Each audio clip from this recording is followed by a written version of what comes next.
नमस्कार, आमने सामने में आपका स्वागत है। आज मेरे साथ एक ऐसी पर्सनालिटी है जो रियल लाइफ के सब्जेक्ट्स को बहुत खूबसूरती से रियल लाइफ में ट्रांसलेट करता है। मेरे साथ है Madhur Bhandarkar. Welcome to the show Madhur. जलवा जलवा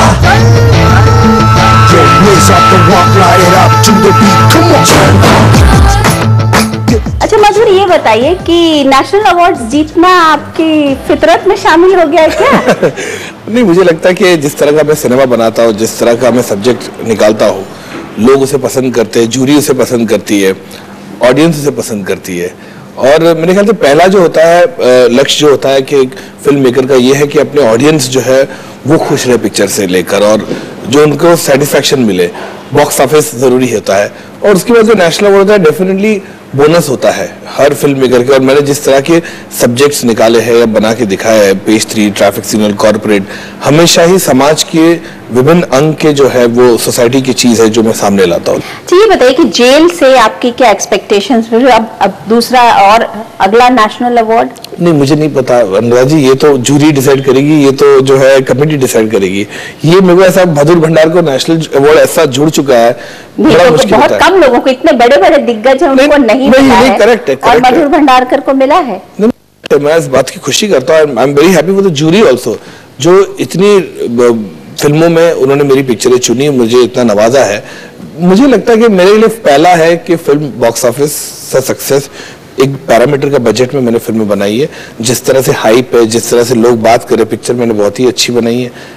ऑब्वियसली क्रिटिक और जनता पे डिपेंड होगा भी किस तरह वो दे टेक द फिल्म, लेकिन बहुत कॉन्ट्रास्ट है। पहली पिक्चर से नहीं कंपेयर करनी चाहिए, क्योंकि किसने देखी, जो दोनों पिक्चर देखी उन्होंने कहते हैं ये तुम्हारी सबसे अच्छी पिक्चर है पहले से कंपेयर करते चांदनी बार से। तो सबके अलग अलग पॉइंट ऑफ व्यू है। तो बस ये है कि अच्छी फिल्म बनाई है, बाकी लोग देखे, आप देखिए, फिर बताइए मुझे कैसी। कहते मधुर भंडारकर जो है उनकी मार्केटिंग स्ट्रैटेजी बहुत अलग तरीके की होती है, इसीलिए वो बैकवर्ड सोचते हैं। ये सोचते हैं कि इस तरीके की फिर फिल्में बनाई जाए जो कि टॉक्ड अबाउट हो, जिनको की इंटेलिजेंसिया जो है वो अप्रिशिएट करे। लेकिन मैं बताऊं, जिस तरह ऐसा कहते हैं कि मधुर जो है मार्केटिंग स्ट्रेटेजी की बात करें, मार्केटिंग गुरुजी भी बोलते कोई लोग मेरे को, कि मधुर को पता है मार्केट कैसे करना पिक्चर को। देखिए, ऐसा बिल्कुल गलत है। मेरे ख्याल से एक फिल्म का सब्जेक्ट होता है, मैं रिस्क लेता हूँ, हर सब्जेक्ट मेरा रिस्की सब्जेक्ट होता है। मुझे आप लोगों को अप्रिशिएशन चाहिए कि मधुर कम से कम करता नहीं, तो यहाँ पे फिल्म मेकर ऐसी होती है, एक सफलता के बाद वो 10 पिक्चर ऐसी कमर्शियल पिक्चर बनाता है।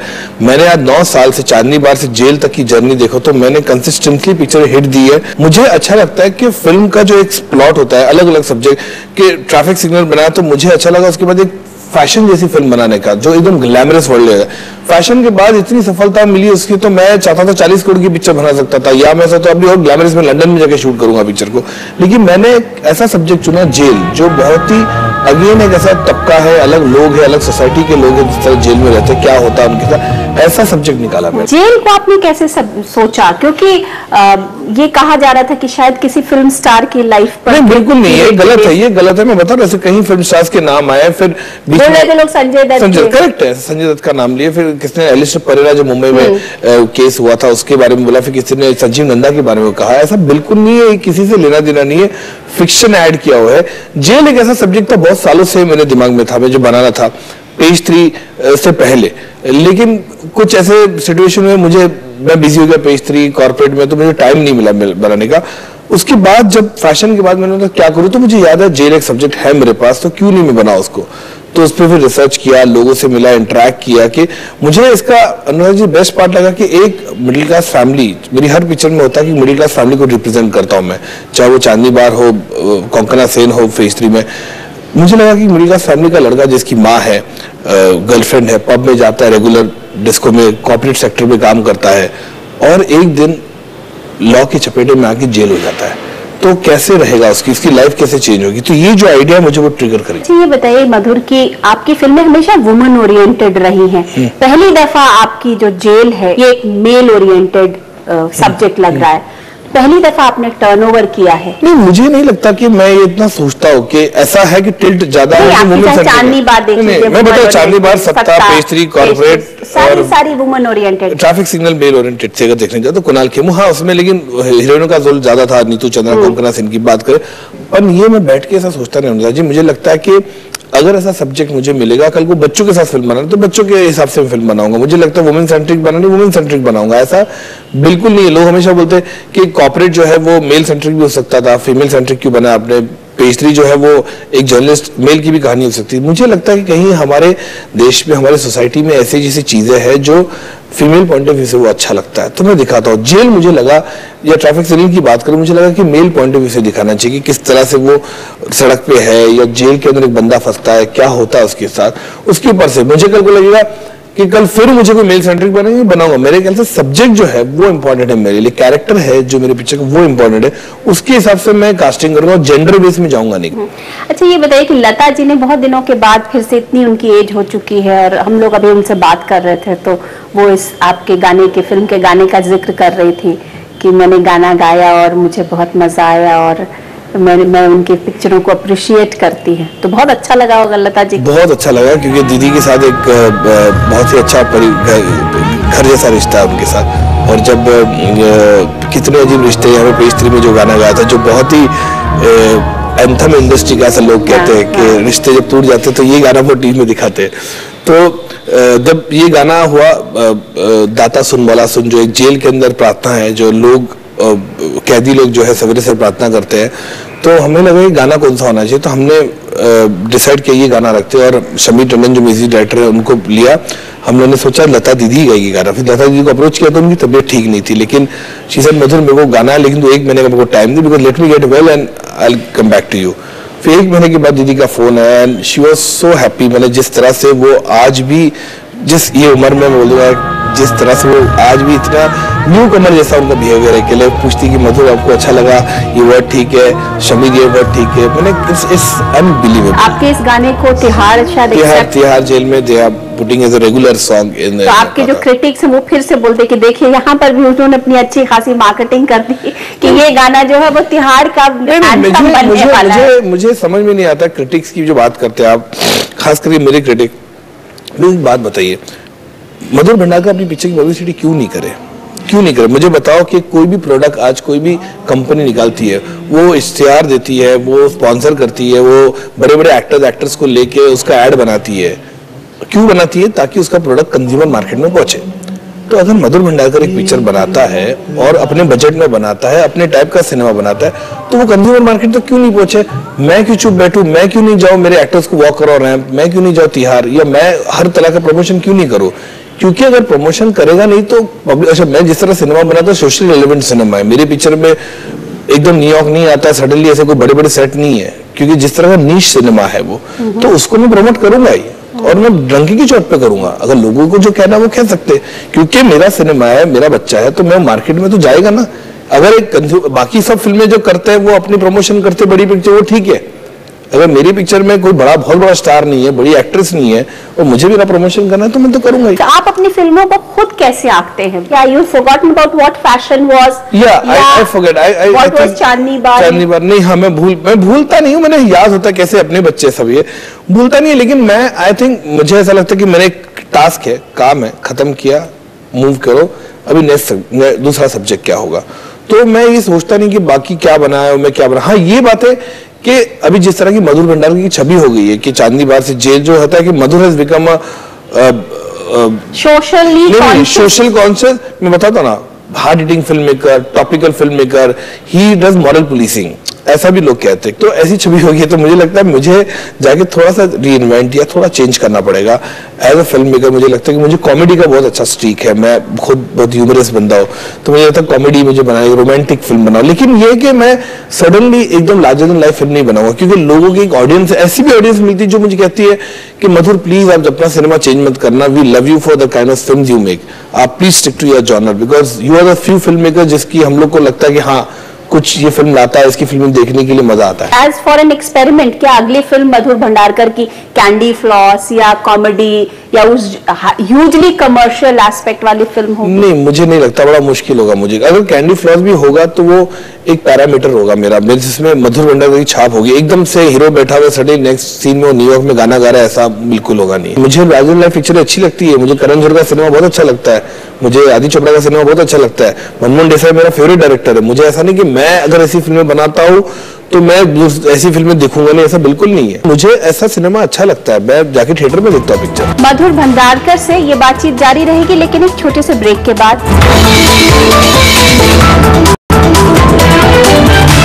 आपको क्या लगता है कि जो इंडियन फिल्म इंडस्ट्री है और जिस तरीके की इंडस्ट्री है आज की डेट में, जो कि एक ह्यूजली स्टारी इंडस्ट्री है, उसमें मधुर भंडारकर को वो क्या डिविएंट मानते हैं वो लोग, या आप उनको कैसे देखते हैं? कोई कनेक्शन मैं बता रहा हूँ, ये अच्छा सवाल पूछा आपने। मैं कभी इतना मेरे पास टाइम नहीं है सोचने के लिए कि वो लोग क्या सोचते हैं मेरे बारे में, या वो फिल्म मेकर मेरे बारे में क्या एनालाइज करता है, या ये एक्टर मेरे में क्या एनालाइज करता है। बहुत से एक्टर है जो मुझे अप्रोच करते हैं या मुझे मिलते पार्टी में, कहते हैं कि आपके साथ काम करने को सब्जेक्ट तो बताइए, लेकिन मैं वो ऐसे स्टार स्ट्रक नहीं हूँ कि मेरे पास अगर सब्जेक्ट होगा। अभी फैशन के बाद मैं जेल में कोई भी बड़े स्टार को ले सकता था, नील नितिन मुकेश की जगह कोई भी एक अच्छा रीजनेबली गुड स्टार आ सकता था इस रोल के लिए।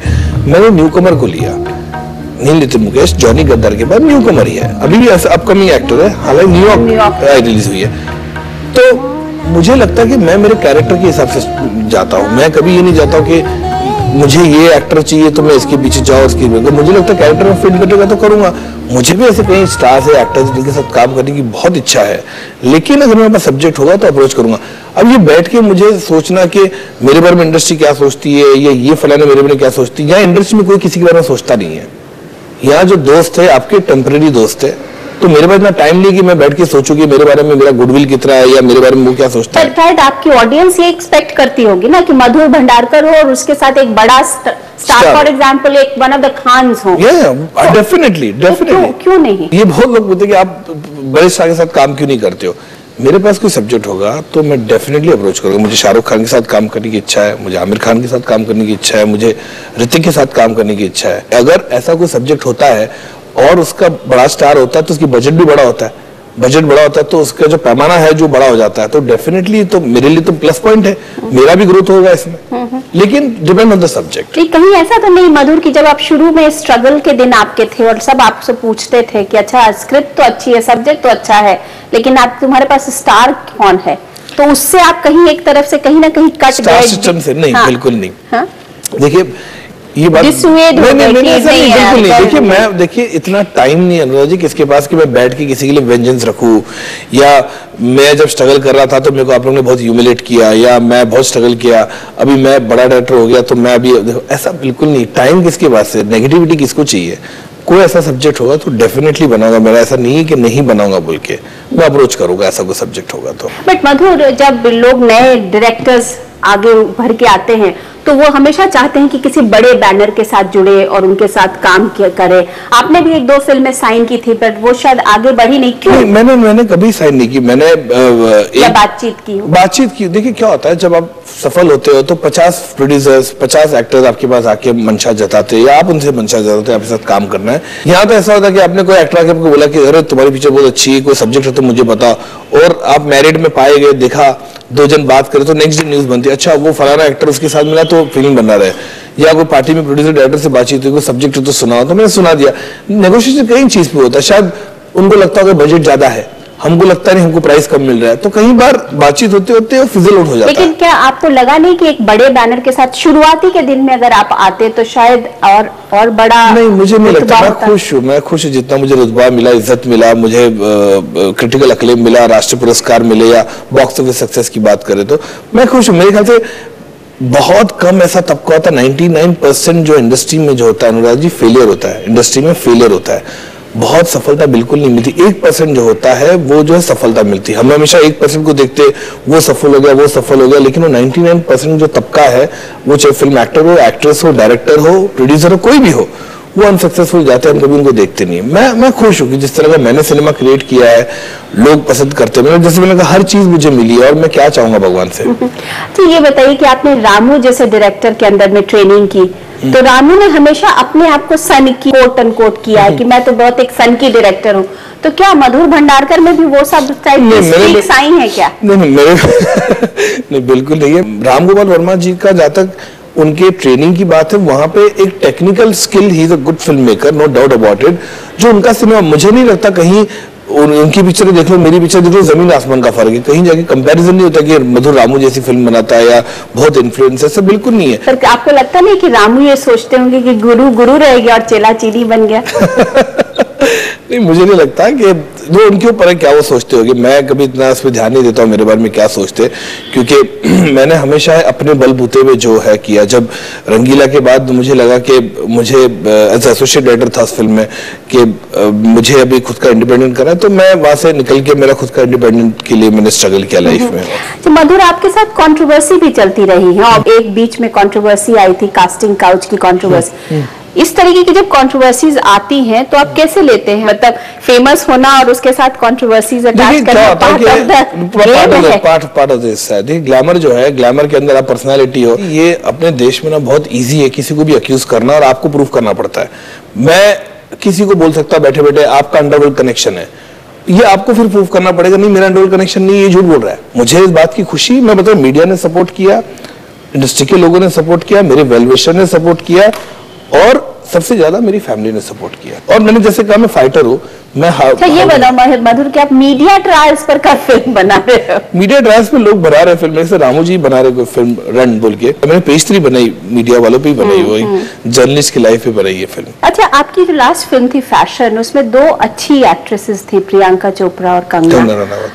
उन दोनों के साथ आपने काम किया, तो आपको क्या उनकी दोनों की पर्सनालिटी एक्चुअली वही थी जो कि नहीं, बिल्कुल अलग थी। प्रियंका चोपड़ा जो है वो बहुत ही प्यारी लड़की और बहुत ही मजाकू, बोलता ना, इतना मस्ती है उसमें और हम लोग के जोक मस्ती चलने का, बहुत प्यारी लड़की है। कंगना रनावत ऑल्सो भी, दोनों की उनके जो, मैं तो कहूंगा उनकी जो रोल है वो बहुत ही कॉन्ट्रास्ट उनकी पर्सनालिटी को रिफ्लेक्ट ही नहीं करते बेचारों के, दोनों की पर्सनालिटी। तो लोगों को प्रॉब्लम नहीं थी इस तरीके? नहीं, बिल्कुल नहीं। मैं प्रियंका के बारे में कहूंगा, प्रियंका खास करके जब पिक्चर को उसकी बिगिनिंग स्क्रिप्ट सुनाई तो बहुत अच्छी लगी उसको स्क्रिप्ट, उसने बोला, लेकिन क्योंकि प्रियंका बहुत ही कमर्शियल फिल्में करती है, उसको से कहीं जाके लगा कि इतनी रियल, इतनी डार्क ग्रे कैरेक्टर है, क्योंकि उसका ट्रांजिशन है उसके कैरेक्टर का कि किस तरह से वो शराब पीती है, कोक करती है, ड्रग्स लेती है और उसका एक अलग ही लेवल पे उसका एक राइज जाता है।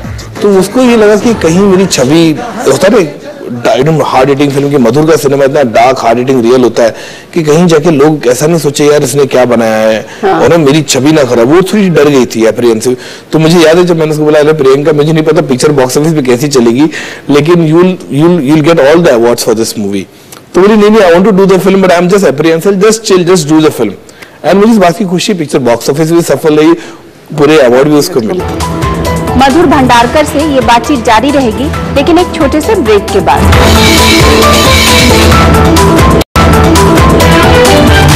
तो ये बताइए मधुर कि आपकी फिल्मों को देख के अभी भी लगता है कि आप हमेशा रियल के साथ जुड़े हुए हैं, तो क्या एक्चुअली में अपनी जिंदगी में भी आप रियल के साथ जुड़े हुए हैं, या जो आज का जैसे बोलते हैं फिल्म वर्ल्ड, जो बहुत ही ग्लैमरस फिल्म वर्ल्ड होता है, आप उसके पार्ट हो गए? नहीं, मैं बिल्कुल इसके पार्ट नहीं हूँ। मेरे ख्याल से 9 साल से मैं जिस तरह मेरे को सफलता मास हुई है, फिल्म इंडस्ट्री जो है मैं कहूँगा बड़ी सुपरफिशियल है, बड़ी ही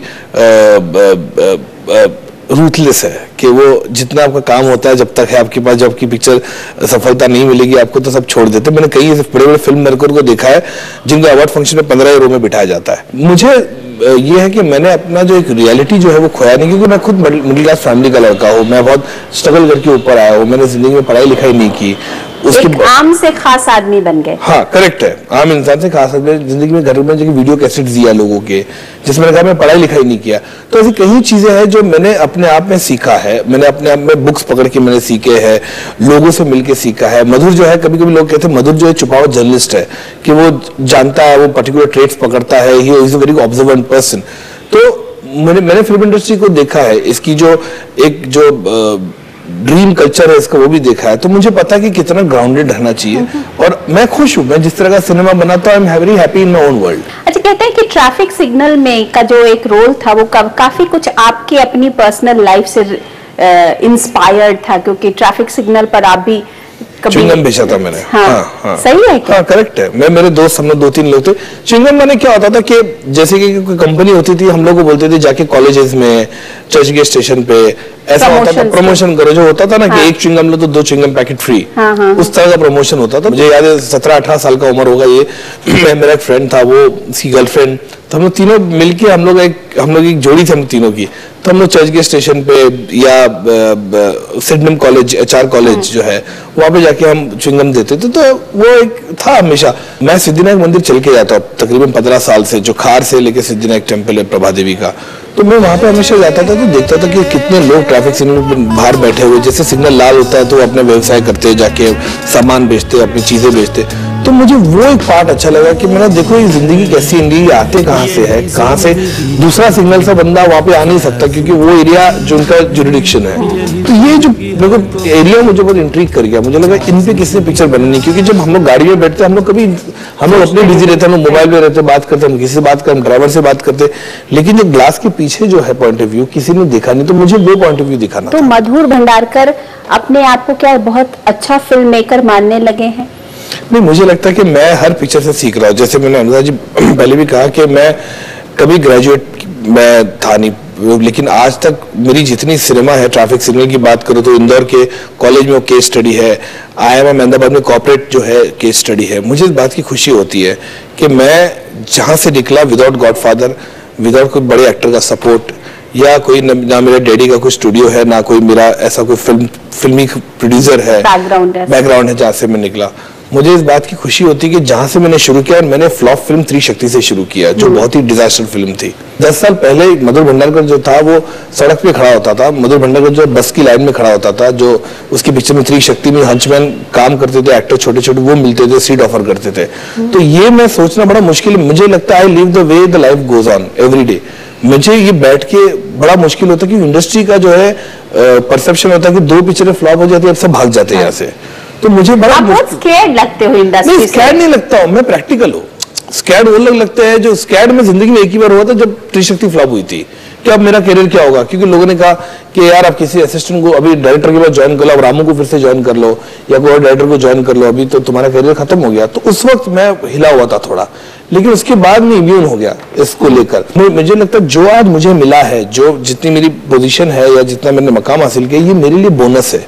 मधुर भंडारकर जो एक शुरू किया था वीडियो कैसेट की लाइब्रेरी से, त्रिशक्ति के बाद वो खत्म हो चुका था, मैंने गाड़ के ऊपर कबर में डाल दिया था, वहां से निकल के यहाँ ना मेरे लिए बोनस है। मैं जो भी हूँ भगवान की कृपा है, जिस पोजीशन पे हूँ मैं। बट कैसे हुआ क्या हो? क्योंकि एक बार जब आपने किसी चीज को कब्र में डाल दिया हो तो फिर उस कब्र से वापस निकलना अपने आप में बहुत मुश्किल है, बहुत मुश्किल है जी। और खासकर हमारी इंडस्ट्री में जो त्रिशक्ति, मैंने उसमें अरशद वारसी, मिलिंद गुना जी, शरद कपूर, ऐसे नाम थे। ऐसा भी नहीं कोई बहुत बड़ा ए ग्रेड एक्टर था कि भैया चलो पिक्चर फ्लॉप होगी तो भी डायरेक्टर, उसने बहुत बड़ी फ्लॉप दी, होता ना बड़ी फ्लॉप, अरे बड़े एक्टर के साथ फ्लॉप दिया इसने। मेरी तो बी ग्रेड टाइप फ्लॉप थी, मैंने लोगों ने आई गई पिक्चर पता नहीं चला। लेकिन मुझे एक जो मेरे में ना ऐसा कि आप मुझे कितना भी कुछ भी कर लो, मैं वहां रहूंगा। आई फाइटर, मेरा फाइटर स्पिरिट है, मैं छोड़ूंगा नहीं, मैं हमेशा ही वहां पे रहूंगा। कि मुझे एक बार ऐसा प्रूफ करना था कि मैं अच्छी फिल्म बना सकता हूँ, क्योंकि त्रिशक्ति जो सब्जेक्ट था वो मेरे दिल का सब्जेक्ट नहीं था मैंने, क्योंकि बेगर्स कैन बी चूजर्स, क्योंकि मैं 5 साल एक आदमी असिस्टेंट गिरी करता है, उसके बाद उसको ब्रेक मिलता है, तो जो आपके सामने आता है वो ले लेगा। तो उसके बाद प्रोड्यूसर अगर बोलेगा इसमें कुत्ता डाल दो, आइटम सॉन्ग डाल दो, इसमें लड़की को बिकनी में डाल दो, इसमें अल्ताफ राजी की कवाली डाल दो, तो क्या करेगा? 3 साल में वो पिक्चर बनी, वो पिक्चर आई गई। तो उसके बाद मुझे लेकिन एक बहुत हताश हो गया था मैं। उसके बाद मुझे लगा कि एक ऐसा सिनेमा में बनाऊंगा जो मुझे लगेगा कि मेरा सिनेमा है। अगर वो चलेगी नहीं तो भी आई डोंट माइंड, लेकिन मधुर भंडारकर का जो मेरा सेटिस्फेक्शन होना चाहिए। और चांदनी बार का जो जन्म हुआ उसके बाद touch would I have not look back. अच्छा मधुर, ये बताइए कि now that you have achieved everything, सब कुछ मिल गया, तो अब क्या, कभी पॉलिटिक्स में आएंगे, क्या करेंगे? नहीं, आपको ऐसा लगता है? नहीं, आपका प्रोफाइल बिल्कुल राइट उसी डायरेक्शन में बढ़ रहा है ना। नहीं, बिल्कुल नहीं। मुझे नहीं लगता मैं पॉलिटिक्स में आऊंगा। मैं खुश हूँ जिस हिसाब से मैं फिल्में बनाता हूँ। हाँ कि अक्रॉस पार्टी लाइन सबसे दोस्ती है, लेकिन मुझे नहीं लगता मैं उसके लिए कट आउट हूँ। तो मधुर, व्हाट नेक्स्ट नाउ? नेक्स्ट कुछ नहीं, मैं मधुर भंडारकर कोई कैरेक्टर रोल में तो नहीं दिखेंगे? नहीं, बिल्कुल नहीं, बहुत बुरा मैं बहुत बुरा नहीं, राजी मैं बहुत बुरा एक्टर हूँ। मैंने 2 पिक्चरों में काम किया था, एक रंगीला में जब मैं असिस्टेंट डायरेक्टर था, तो मुझे रामू जी ने, जैकी ने, सबने बोला आप कर ले एक छोटा सा रोल, तो किया, वो सुपर हिट हुई। उसके फैशन में एक शॉट मेरे असिस्टेंट ने कराया कि ये शॉट सर आपको करना है, सबसे एक्टिंग करा था। मेरे प्रॉब्लम है कि जो मेरे सेट पे था मैं उनकी एक्टिंग करा था सबको। तो वो जो एक छोटा शॉट था फैशन में, जो आपने देखा, मैं खड़ा था बैकग्राउंड में, ये मधुर भंडारकर खड़ा है पीछे बोल के, तो ये 2 पिक्चर, तो मैंने 2 पिक्चर हिट दिए, तो I want to retire on the peak. तो मुझे बात की मुझे 2 पिक्चर मेरी पीक पे, I am retired now. So all the best for the jail, Madhur. Thank you so much. Thank you talking to us. Always pleasure. तो ये थे मधुर भंडारकर आमने सामने में। अगले हफ्ते न्यूज़ 24 के इस प्रोग्राम में किसी नई पर्सनालिटी के साथ मैं आपसे फिर मिलूंगी। तब तक के लिए नमस्कार।